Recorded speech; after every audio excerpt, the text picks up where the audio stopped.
Justice by General Kaguta Museveni. And when it reached time for the new Chief Justice FLAVIAN ZEIJA to swear in, he was sworn in a private residence of General Kaguta Museveni, which showed that our judiciary was solid long time ago. In fact, here's the pictures.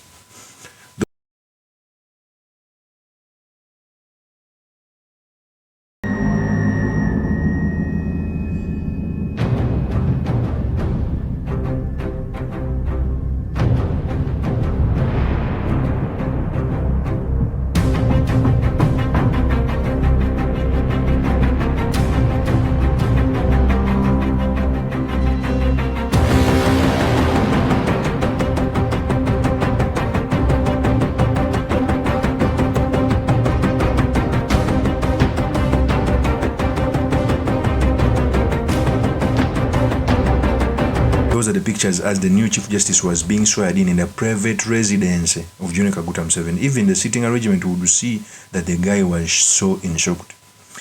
It even brought out the comment from Dr. owiny saying, surely the Chief Justice should have been sworn in at State House in the presence of his wife and children.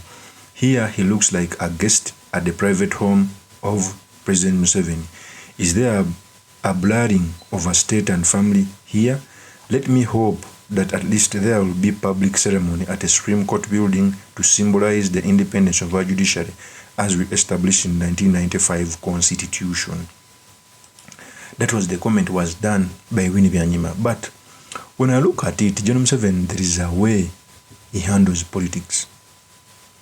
Swearing in the new Chief Justice as his private home in Rwakitura, it is bad manners. So this video, I've come to talk about the new Chief Justice and what are disrespect. First, what it means for our politics, and most importantly, the study materials we can learn from the politics of our nation.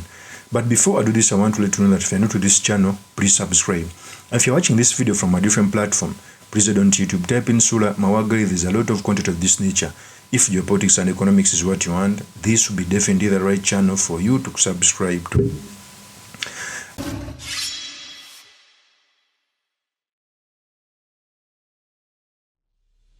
First of all, the act of the new Chief Justice being sworn in the private residence of General Kaguta Museveni, the judiciary would have called it out. But of course it was captured. The day I saw even pass Vigilimana being appointed as the permanent secretary of the judiciary, I just knew. Secondly, after General Museveni is gone, we must get a new constitution where Chief Justices are not appointed by the president. In other jurisdictions, the Judicial Service Commission takes 3 names after doing everything, vetting, etc. to the president, and the president selects from the 3 names. It reduces the risk of appointing cadre judges. But this issue of General Museveni waking up and appointing someone who is even less qualified by the judges sitting on the Supreme Court, because he has little experience, the reason why he's now being taken a kid to a private home. Okay? Bring out a judge who does not have a history of jurisprudence, a core one, to head our judiciary. Remember, I may not be surprised about it because we are going into transition. And as we go in a transition, General Museveni is planning a succession. So any institution that can hinder his plan of getting a succession, that's why such institutions are being filled in with cadre judges.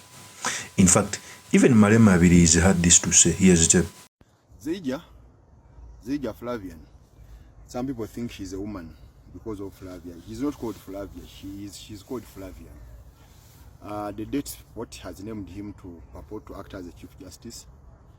Of course, everything is illegal about his appointment. Now let's first deal with the illegalities. We shall go back to the person, how is not fit to be a Chief Justice. The Constitution, under, of course, it clearly says appointment shall be by a person, it says by president, but no longer have a president. There's just someone who is sitting in that office. Let me read. Appointment of judicial officers. It says the Chief Justice, Deputy Chief Justice, Principal Judge, Justice of Supreme Court, etc., appointed by the President, acting on the advice of the Judicial Service Commission and with the approval of Parliament. Now, the illegalities concerning Zeija's purported appointment stem from Article 142. The two steps. It says advice of the Judicial Service Commission. Now, what is the Judicial Service Commission? This constitution has an interpretation provision, that is Article 257. It defines each and every aspect. How does it define the Judicial Service Commission? It has no definition. But the Judicial Service Commission is set up under Article, I think, 145. Yes, 145. So that is Malema Birizi. So for me, I feel bad about what is going on, especially at the judiciary. The reason as to why Kenya has grown so much in the democracy, they are not where they are supposed to be, but at least they are grown. The judiciary plays a part. Judiciary should learn to do judicial activism. Judicial activism, I normally talk about that. It doesn't necessarily mean you give out a ruling contrary to the constitution, but you give out a ruling that helps to build jurisprudence and also to scare those who want to abuse power. It's the reason as why the judiciary in Kenya even nullified the 2017 election. That's why they were able to have a kind of fair election in 2022. So since the more our judiciary is captured, is the more you're going to face problems as a country. How can you tell me even the simple things? I'm not a lawyer, I'm a paralegal, that basically can be denied bail after spending 6 months in prison? Yes, our constitution tells us that someone must get a mandatory bail. What reason do you give me that the prisoners that were caught in 2021 and tried by the court-martial, and the court-martial was dismantled by the Supreme Court? Okay? Therefore, their files have never been transferred to courts. Which reason do you give me? Which reason do you give me that a person can be on remand for 5 years for political case? Tell me. It's because you have cadre judges whose only intention is to eat money and grow fat berries and get pension, not to streamline our democracy and streamline our jurisprudence. Tell me. In Ugandan courts, it's like everyone who's brought to court should not get bail. It's like a must. Most especially in political cases, you have to go to jail.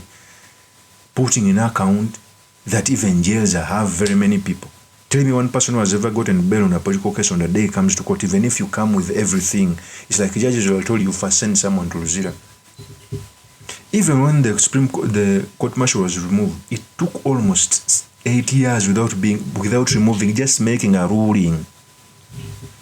I cry for my beloved country. Of course, as my opinion remains truly, Mr. Makindi, Kavyesura Imani Mawagal. If you're new to this channel, please subscribe, like, and comment so that I can be motivated to do more of such videos. I'll see you on another one. Peace.